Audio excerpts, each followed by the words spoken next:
दांत वाली बहू। रंजना कभी ब्रश नहीं करती थी। उसे कितनी बार उसके माँ बाप ने डांटा, लेकिन उसका कोई असर उस पर होता ही नहीं था, जिस कारण से उसके दांत पीले पीले हो जाते हैं। शादी के बाद। अरे बहू, वैसे तो तुझ में कोई कमी नहीं है, पर तेरे दांत इतने पीले कैसे हैं बेटा? कैसे मतलब? कोई सर्जरी थोड़ी ना कराइए। वो तो क्या है ना, मैं ब्रश नहीं करती थी तो पीले हो गए। अब क्या करूं? आप कहें तो लाल करवा लूं या फिर काले? यार ये क्या है, क्यों माँ से लड़ रही हो? लड़ रही हूँ? अरे मैं लड़ रही हूँ या ये बोल रही है कि दांत पीले हैं, पीले। अरे तपस्या थोड़ी ना की है इन्हें पीले करने के लिए। बकायदा ब्रश नहीं किया है 20 साल तक, तब जाकर। छी, कैसी बात कर रही हो? ये उस वक्त तो पीले नहीं थे जब हम लोग तुम्हें देखने आए थे। अरे तब साफ करवा लिया होगा डेंटिस्ट के पास जाकर। अब देखो कैसे पीले पीले लग रहे हैं। रंजना सास की तरफ गुस्से से देखती है। फिर शुरू हो गई पीले पीले पीले। अरे पीले तो तब भी थे जब मेरे हाथ का रसगुल्ला उड़ा उड़ा कर खा रही थी और बोल रही थी, लड़की नहीं गुणों का खजाना दे रहे भाई साहब आप। खैर, अब वो लोग करते भी तो क्या करते, पीले दांत वाली बहू पल्ले पड़ी थी तो झेलना तो था ही। एक दिन कीर्तन में रंजना गाना गा रही थी। अरे कमला बहन, माँ का द्वार है, यहाँ तो सब शुद्ध होकर आते हैं, फिर अपनी बहू को ब्रश भी नहीं करवाती तुम। दूर से पीले पीले दांत भक्ति में बाधा उत्पन्न कर रहे हैं। और कोई 2 साल की बच्ची थोड़ी ना लेकर आई हूँ मैं बहू बनाकर। अच्छी खासी लड़की है, अरे कैसे करवाऊं ब्रश? ये तो उसे खुद करना चाहिए ना। अब माँ बाप तो इसके जैसे तैसे निपटा दिए, ये नहीं सोचा कि सास कैसे संभालेगी। सास बहू को लेकर घर आ जाती है, लेकिन सोच लेती है कि अब इसे लेकर कहीं नहीं जाएगी। अगले रोज बहू कहती है, अरे क्या हो गया, मंदिर नहीं जाना क्या? कीर्तन का वक्त हो रहा है। मेरी मधुर वाणी से कान्हा जी जागते हैं और सोते हैं। आप तो जानती है ना उनकी भक्ति में कितना मन लगता है मेरा। वो क्या है ना, तबीयत ठीक नहीं लग रही है मेरी, आराम करूंगी मैं। तबीयत ठीक नहीं लग रही? अभी तो मिथुन के गाने पर नाच रही थी आप, और अब बोल रही है कि तबीयत ठीक नहीं लग रही। अरे भक्ति में मन लगा लो सासू माँ, ऊपर जाना है, क्या मुंह दिखाओगी आप? हाँ? सास को बहू की बात पर गुस्सा आ जाता है। मैं क्या मुंह दिखाऊंगी, इसकी चिंता तो ना कर, समझी? अपने मुंह की चिंता कर, जो ये पीले पीले दांत लेकर हर जगह पहुंच जाती है। पता है लोग कितना मजाक बनाते हैं। ना जी ना, मैं नहीं जाना कहीं तेरे साथ। तो ये बात है। कोई ना, मत जाओ, मैं अपने कमरे में ही बैठकर भक्ति कर लूंगी। ऊपर वाला दांत थोड़ी ना देखता है, मन देखता है, भावना देखता है।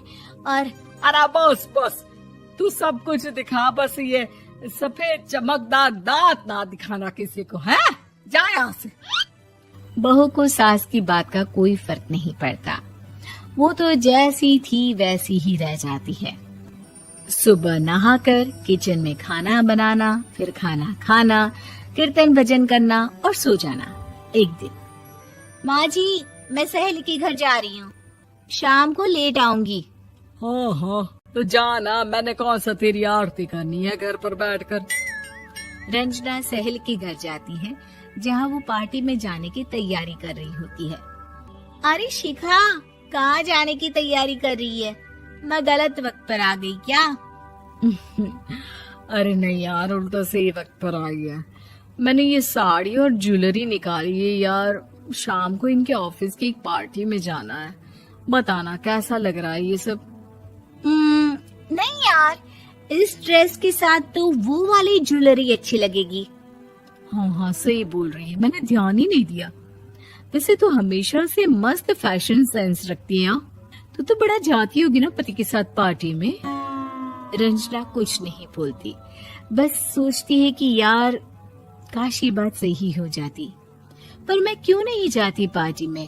क्या इन लोगों की कोई पार्टी होती नहीं होगी? रंजना घर आती है और रात में पति से सवाल करती है, एक बात बताइए, आप मुझे किसी पार्टी में क्यों नहीं ले जाते? क्या आपकी यहाँ ऑफिस में पार्टी नहीं होती? पति बेचारा क्या कहता कि दांत पीले हैं तुम्हारे इसलिए। अरे कोई पार्टी होती नहीं हम लोगों के ऑफिस में, तो कहाँ से लेकर जाऊं? और मार्केट, मॉल, कहीं वीकेंड घूमना, कहीं तो। अरे यार सारे हफ्ते में एक छुट्टी मिलती है, तो सोचता हूँ कि आराम ही कर लूं। क्यों? रंजना मन मार के रह जाती है। पहले कभी सास के साथ मंदिर जाया करती थी, लेकिन वो भी सास ने ले जाना बंद कर दिया। घर बैठी बैठी रंजना बोर हो जाती है। तभी उसे आइडिया आता है और वो मायके जाने का सोचती है। सासू माँ, 2 दिनों के लिए मम्मी के घर जा रही हूँ। अच्छा ठीक है, आराम से जा। और हाँ, माँ से कुछ अच्छी आदत सीख कर आना कि कैसे शरीर के हर भाग की तरह दांतों की सफाई भी जरूरी होती है, समझी? शुरू हो गई ना आप? वो लोग आपकी तरह नहीं है कि छोटी छोटी बात का बतंगड़ बना दे। उन लोगों के लिए मैं मायने रखती हूँ, ना कि मेरे पीले पीले दांत।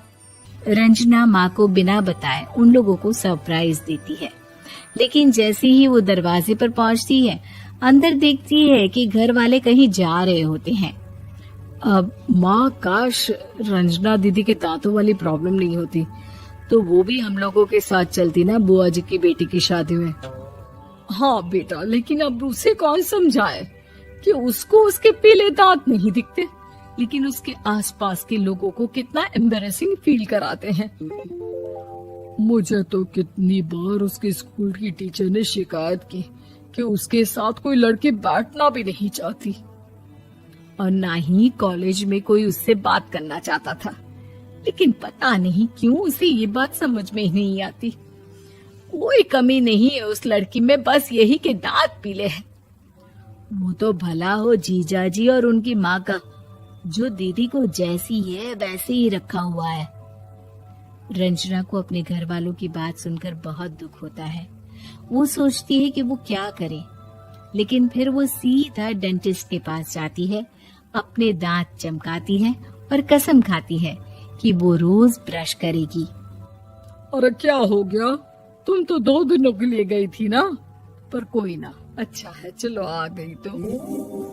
रंजना सास के सामने आकर खड़ी हो जाती है और पूरी स्माइल करती है, उसके चमकदार दांतों को दिखाती हुई।